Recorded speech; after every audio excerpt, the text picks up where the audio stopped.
Hello friends, welcome to our channel learning का high five. So हमारी जो current video series capital structure के ऊपर है, not on cost of capital structure के ऊपर जो सीरीज़ है उसी का एक नेक्स्ट पार्ट में लेके आई हूँ, जो कि हमारा होगा नेट ऑपरेटिंग इनकम अप्रोच के ऊपर। देखिए, लास्ट वीडियो में हमने नेट इनकम अप्रोच किया था। आई विल शो यू कि उसमें हमने एक लेवल ऑफ डेट लिया था, जहाँ पे हमने 5 लिया था, 5 लाख का एक लेवल था और एक 7 लाख का लेवल था। तो हमने ये एंड में देखा था कि उसकी वजह से जो वैल्यू ऑफ फर्म है वो इंक्रीज़ हुई थी, क्योंकि हमारी जो कॉस्ट थी वो 9.09 से 8.77 हो गई थी, कम हो गई थी, और वैल्यू ऑफ फर्म बढ़ गई थी। तो ये जो अप्रोच थी ये क्या डील करती थी कि जो हमारा कॉस्ट ऑफ कैपिटल है, जो हमारा कैपिटल स्ट्रक्चर है, वो हमारा कॉस्ट ऑफ कैपिटल को कम करेगा और वैल्यू ऑफ फर्म को बढ़ाएगा। तो ये थियरी बोलती थी कि कैपिटल स्ट्रक्चर रेलेवेंट है किसी फर्म की वैल्यू को डिफाइन करने। तो अभी जो हमारी नेक्स्ट अप्रोच है that is net operating income approach, वो क्या है? वो ये कहती है कि भी किसी भी फर्म का कैपिटल स्ट्रक्चर उसकी वैल्यू को अफेक्ट नहीं करता। और उसका क्या पीछे रीज़न है? वो क्या कहता है कि कॉस्ट ऑफ डेट कांस्टेंट है। पीछे भी हमने यही माना था कि cost of equity and debt constant है, बट ये क्या कहता है कि WACC कांस्टेंट है और डिपेंड करता है रिस्क पे। एंड वाई इज़ दैट कि WACC कांस्टेंट है? तो इसके लिए चलो हम इस डायग्राम की हेल्प से समझते हैं। अगेन डायग्राम वैसा ही है, कॉस्ट हमारा वाई एक्सिस के ऊपर और लेवरेज यानी कि लेवल ऑफ डेट कितना यूज़ कर रहे हैं वो एक्स एक्सिस के ऊपर है। तो जैसे जैसे देखिए कॉस्ट ऑफ डेट हमारा डेट के पोर्शन को हम इंक्रीज़ कर रहे हैं, वैसे वैसे कॉस्ट ऑफ इक्विटी क्या हो रहा है, इंक्रीज़ हो रहा है, जिस वजह से ओवरऑल कॉस्ट है जो हमारा कॉन्स्टेंट आ जाता है। यानी कि डेट के बढ़ाने से जो चीपर सोर्स, जो हमें चीप डेट का बेनिफिट मिलना था, लेकिन उसकी वजह से क्या हुआ कि हमारा फाइनेंशियल रिस्क बढ़ गया। जैसे जैसे डेट ज़्यादा यूज़ करेंगे तो सबको लगेगा कि ये बहुत डेट ले रहे हैं, तो उनकी रिस्क परसेप्शन चेंज हो जाएगी। तो नेट इनकम अप्रोच में हमने उस परसेप्शन को कांस्टेंट माना था, बट रियल लाइफ में ऐसा नहीं होता, क्योंकि जैसे जैसे लेवरेज बढ़ता है वैसे वैसे फाइनेंशियल रिस्क बढ़ता है। तो जैसे जैसे ये फाइनेंशियल रिस्क बढ़ता है तो वो क्या होता है, उससे कॉस्ट ऑफ इक्विटी बढ़ जाती है। Now the equity investor will demand more return for the same investment. वो कहेंगे कि रिस्की है अब आपके बिजनेस में इन्वेस्ट करना, तो हमें एक्स्ट्रा पैसा चाहिए। इसलिए कॉस्ट ऑफ डेट, जैसे जैसे हमारा हम डेट को लेवरेज में यूज़ करते हैं ना, लेवरेज बढ़ता है, वैसे वैसे कॉस्ट ऑफ इक्विटी बढ़ता है, और इसीलिए कॉस्ट है जो ओवरऑल कॉस्ट है वो कॉन्स्टेंट हो जाता है। So this is the diagram that you can give in your exam as a comparison. अगर दोनों अप्रोच में आपके पास कंपेरिजन आता है, you can make 2 different diagrams and explain them. Okay, so moving towards further differences जो हमें यहाँ पे न्यूमेरिकल से पता चलेंगे। तो देखिए हमें क्या करना है, यहाँ पे वहाँ पे मैं बोला था calculate value of firm and WACC, लेकिन यहाँ पे हमें कैलकुलेट वैल्यू ऑफ फर्म, मैं यहाँ लिखना भूल गई हूँ, यहाँ KE भी आना था and cost of equity. Okay, so यहाँ पे हमें KE कैलकुलेट करना है, वहाँ पे KE हमें गिवन था। तो जो भी चीज़ें कांस्टेंट होती हैं वो हमें क्वेश्चन में गिवन होती हैं, और दूसरी चीज़ें हमें कैलकुलेट करनी होती हैं। तो वहाँ पे KE और KD कांस्टेंट था, वो हमें गिवन होते थे, बट यहाँ पे हमें WACC कांस्टेंट है तो वो गिवन है इंस्टेड ऑफ KE। तो ये हमें गिवन इन्फॉर्मेशन है कि EBIT आपका 2 लाख है, WACC आपका 10% है, KD आपका 6% है। फिर आपको डेट के 2 लेवल गिवन है, जहाँ पे डेट 3 लाख है या फिर डेट 4 लाख है।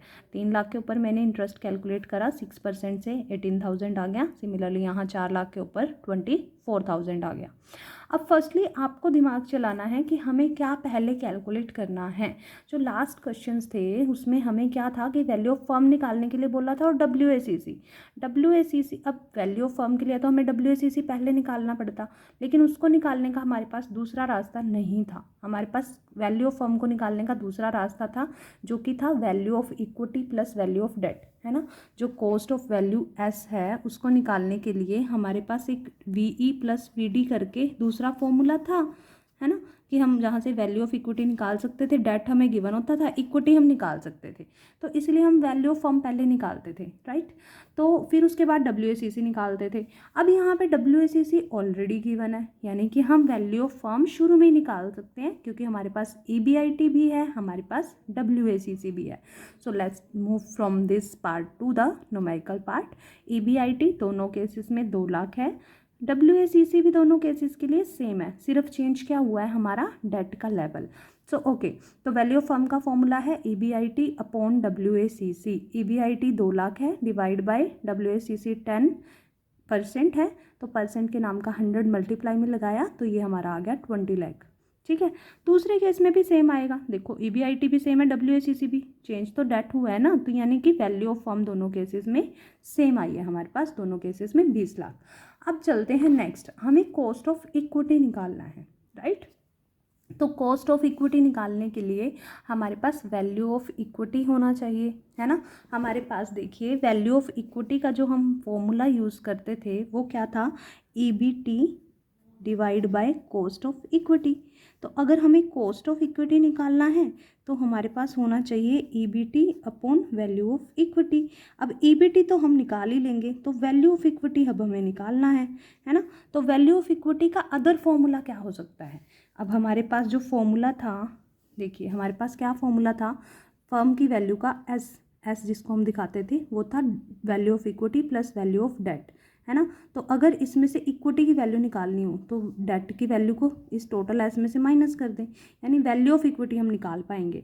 अब हमारे पास वैल्यू ऑफ फर्म हमने खुद से कैलकुलेट किया, वैल्यू ऑफ डेट हमें क्वेश्चन में गिवन है, इसमें 3 लाख है, इसमें 4 लाख है, तो यहीं से चेंज आना शुरू हो जाएगा, क्योंकि हमारी वैल्यू ऑफ फर्म तो दोनों केस में सेम आई थी, बट डेट के लेवल अलग अलग थे। यहाँ डेट 3 लाख था, यहाँ डेट 4 लाख था, तो यहाँ जो वैल्यू ऑफ इक्विटी आई 20 में से 3 तो डेट के चले गए, यानी 17 इक्विटी है। यहाँ 20 में से 4 डेट के चले गए, यानी कि 16 इक्विटी है। सो यहीं से हमारा है जो डिफरेंस आना शुरू हुआ। तो अब हम बात करते हैं, अब हमें फॉर्मूला में क्या चाहिए, हमें कॉस्ट ऑफ इक्विटी के लिए EBT upon value of equity चाहिए। वैल्यू ऑफ इक्विटी तो हम कैलकुलेट कर चुके, राइट। तो अब हमें EBT चाहिए। EBT कैसे आता है, जो ये EBIT है इसमें से इंटरेस्ट माइनस कर दो, जो ये EBIT है इसमें से इंटरेस्ट माइनस कर दो। दोनों केसेस में इंटरेस्ट हम माइनस करेंगे, यानी एक केस में 2 लाख में से ये वाला इंटरेस्ट, एक में से 2 लाख में से 24 माइनस करेंगे। तो EBT हमारा कैसे आया, 2 लाख माइनस 18,000 फर्स्ट केस, क्योंकि 3 लाख पे हमने 6% से निकाला था। सेकेंड केस में 2 लाख में से 24,000 माइनस किया, जो कि हमने 4 लाख के ऊपर 6% निकाला था, राइट। तो 2 लाख में से यहाँ 18,000 गए, 182,000, यहाँ पे 2 लाख में से 24,000 हमने माइनस किए हैं, 176,000 हमारा आया है। तो इसी केस में हम आगे बढ़ते हुए हमारा क्या है, value of equity EBT upon cost of equity, ये हमारा वैल्यू ऑफ इक्विटी का फॉर्मूला था। तो कॉस्ट ऑफ इक्विटी क्या आया, EBT upon value of equity. EBT हमने अभी निकाला है 182,000 divide by value of equity हमने निकाला था 17 लाख। तो ये मैंने 3030 कट कैंसिल किया, यहाँ 0 कैंसिल किया, तो 182 divide by 17 that is 10.71।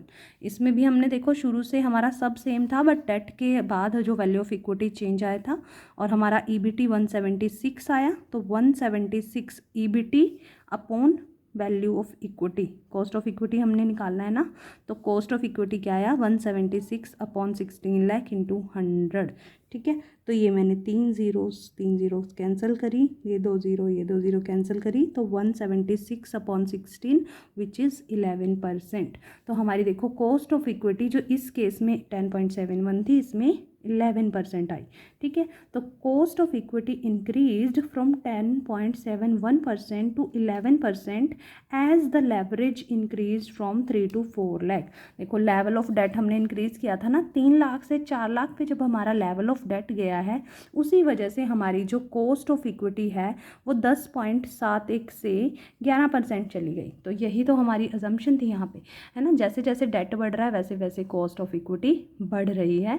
So this is how net operating income approach works, कि जैसे जैसे डेट का लेवल बढ़ेगा उससे हमारी कॉस्ट ऑफ इक्विटी है जो वो बढ़ जाएगी। So this is all for the net operating income approach. If you have any doubts about this approach, you can put in the comments, and for further I'll make a video on traditional approach. तब तक के लिए keep learning. Bye bye.